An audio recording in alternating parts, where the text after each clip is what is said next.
Hi, Democrats. Today is Monday, August 15th, and it's time for the Chair's Daily Live.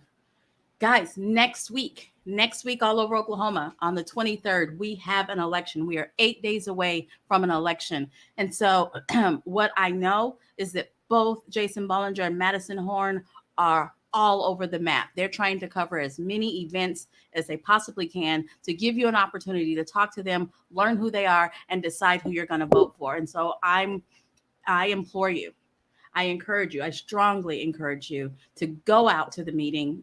I mean, they're going to be everywhere. So this week, I think the most you're going to have to drive is an hour to find them because they're everywhere. And both of them they're just crisscrossing the map to talk to as many people as they can. And that's what needs to happen. You need an opportunity to hear them speak and ask them questions so that they can earn your vote. So I just jumped right in, but I want to make sure that you guys understand why I come here every day. It was born out of COVID. And I didn't want folks to think that Democrats weren't doing anything, that Democrats had gone away. And then as I do this, and as I, think every day, what am I going to talk about, or try to figure out, should I keep doing this? I think about, I need to educate folks, because I think it's really important that everyone has access to the ballot box and they're educated when they get there and they show up every time. You guys have heard me say that over and over again. And so my focus is making sure that you know why, you understand the importance of why we need to vote. You know what's coming up, you know who's on the ballot, and you know kind of what dangerous things we need to be on the lookout for. And so the thing that hit me today, and you all have heard it, and I suck at quoting folks and knowing who to quote, so I'm going to say it, but you've all heard it. If we don't learn from our history, we're doomed to repeat it. And so I'm going to give credit to Dennis L. Baker, who was a candidate for U.S. Senate in the primary. And he made a comment this weekend that, and I will say that Dennis is a retired FBI agent. And he made a comment.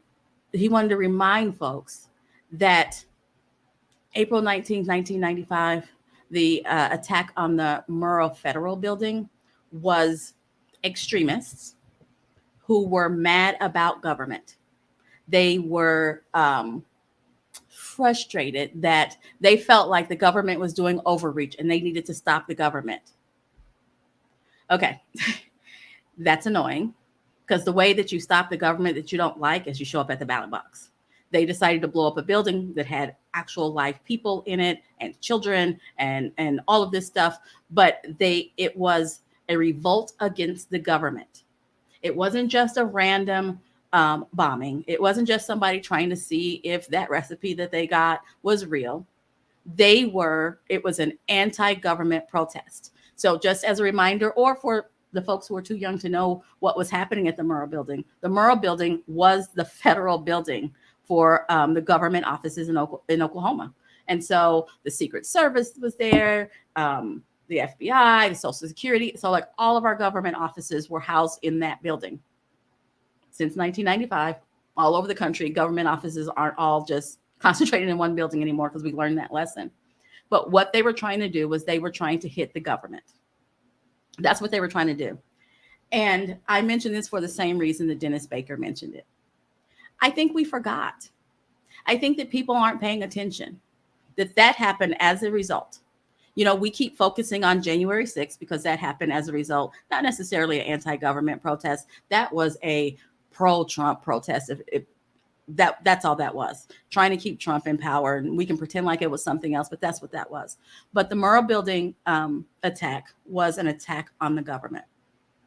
And so watching the news and watching my social media feeds over the last week since,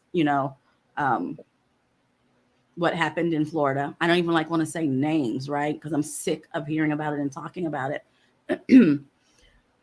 Listening to elected officials and all of their anti-government rhetoric, defund the FBI, stop weaponizing the DOJ, all of that kind of talk is dangerous. And if you don't believe me, look at what happened in Ohio. The guy who showed up because he was mad at the FBI. It's dangerous when our elected officials attack the government. They can point out what's wrong and they can point out what they're going to do right, how they're going to fix it or fix it in their minds. That's absolutely what they're there for. But the dangerous talk, anti-government talk that's coming from our elected officials is dangerous. And it reminds me of why we have to pay attention to what's happening both in DC and in Oklahoma City, because some of the talk is crazy talk. And I will say that the Republican candidate for the unfilled seat, the guy who's running to replace Inhofe, has been spouting the most crazy anti-government stuff that I've heard in a long time for somebody who's on the ballot. So for someone who's been a part of government for as long as he's been a part of government. I don't know if I feel comfortable. Forget what he's been talking about in the last week. I demand that the DOJ tells us what's going on in their investigation in the middle of the investigation, even though he knows that that's not what's supposed to happen. He insists on calling what happened on January 6th an incident. He's not calling it an insurrection. I don't feel comfortable with him representing us. And I absolutely don't feel comfortable with him representing us on the Senate level. But that's who's running. And that's the favored on that side. We have to pay attention to what is going on. This is the same man who, after they told him not to go over there messing around in Afghanistan, and I bring it up because it happened a year ago, he smuggled tens of thousands of dollars out of the country and tried to get into Afghanistan in the way of what was going on. This is a guy who's asking for our vote to represent us. Okay. If we don't learn from our history, we are doomed to repeat it. The Murrah attack was folks attacking government agencies.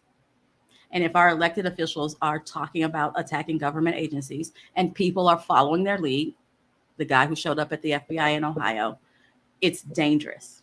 It's absolutely dangerous. So another thing that Mullen said, and Mullen is on my list today because he's been all in the news trying to campaign, is he said the one-party rule in DC has been dangerous to our country.